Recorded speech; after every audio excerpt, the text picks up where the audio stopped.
Whoa. Oh, hey, sorry, I didn't see you there. I was just in the virtual world. Actually, there's nothing in here. This is just a cheap plastic headset with some lenses in it that you can put your phone in, but I was just pretending. You probably got that though. I wanted to talk about VR 360 video, whatever you want to call it, the video form. Because now that the Oculus and the Vive are out, it's kind of a cool thing that you can do. You can get something like these. This I got off Amazon for like 20 to 30 bucks. It's essentially Google Cardboard, but kind of amped up. So it's got the head strap and it's got some nice padding and you get the lenses in there. So when you put your phone in there, it splits your view for both eyes and you can test out some cool stuff. It's a really cheap way to kind of get the VR experience. The bigger your phone and the higher resolution display you have on your phone, the better. But still not quite like the Oculus or the Vive. Those are definitely worth the money, probably, but it's certainly a cheap imitation. But I wanted to talk about VR video. So not games, not 3D, but filming 360-degree video. There's a lot of content out there right now that's like that. A lot of concerts, sporting events, some of it, scripted, staged, like backstage kind of stuff that's kind of weird that I've seen. But in any case, there's a lot of content out there, and I'm sure there's bound to be lots more. And it's kind of underwhelming.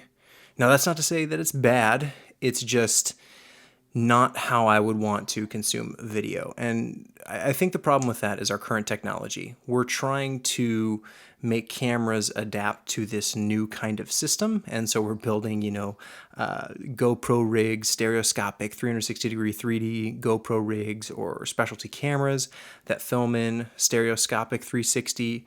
And it's like old technology suited for this new medium, and there's a couple weird things about it. The field of view's a little weird, and I'm sure that could be fixed by using a different focal length.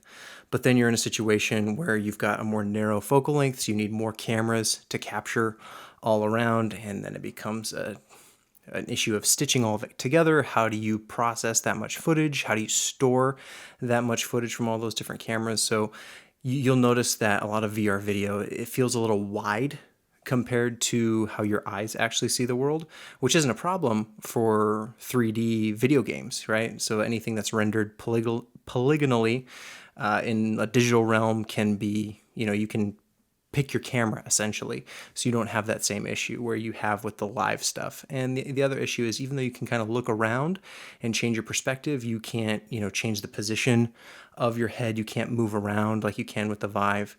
And again, all limitations of current technology. So I don't think that VR video is going to be as popular as probably the gaming side of things will be. But sorry, after putting that headset on, my hair is like falling in my face. I need a haircut. But I that's not to say that it can't get there, right? I think one day when we have cameras potentially capable of seeing depth, right, just from the sensor, being able to capture that Z depth, maybe we could do something like that. Or perhaps some kind of light field situation. I'm not 100% sure on how all that technology works, or even the possibility. I've seen some new cameras where they have 16 different lenses, all different focal lengths, and it composites it all together. There's some crazy stuff happening in the realm of image acquisition, and it's really cool because as that technology advances, hopefully we can get to a place where video can be presented in that VR realm in a nicer, more presentable way than it is currently. It's cool right now. It's kind of neat, but I don't think I'd prefer to consume media that way. Like, it'd be kind of strange watching a movie or some kind of narrative piece in that setting, or even like a sports, like extreme sports, skydiving or snowboarding or something. It doesn't feel quite right. And I think that's just the nature of the technology that we have right now, right?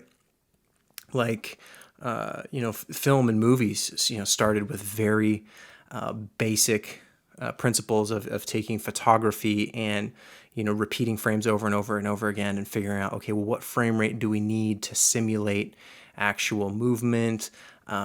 Obviously stuff was black and white, and then color was a big change. So I think there's definitely room for us to grow, but anyone who's interested in VR 360 stereoscopic, whatever you want to call it, VR video.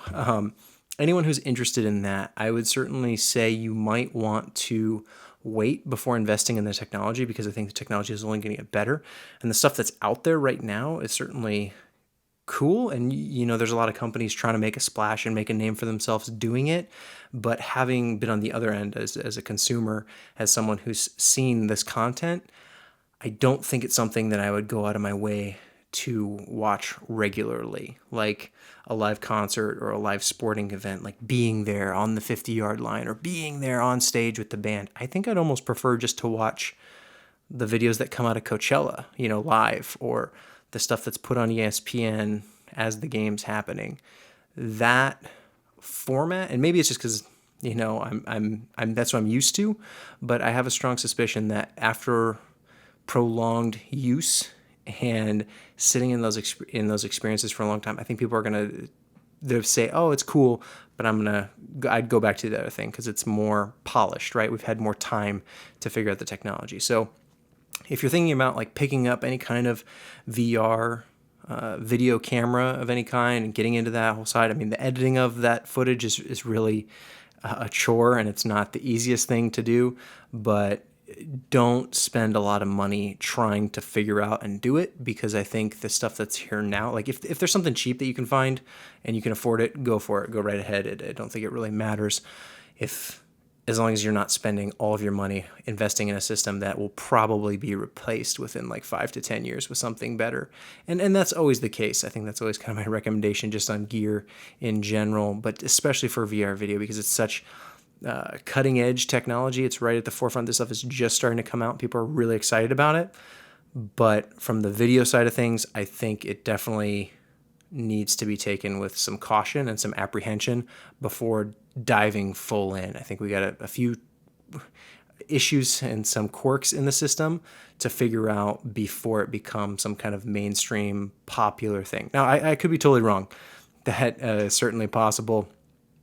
It could take off next week and everyone loves it, but I think that's not going to be the case. We've got we need to improve our technology a little bit before we get there.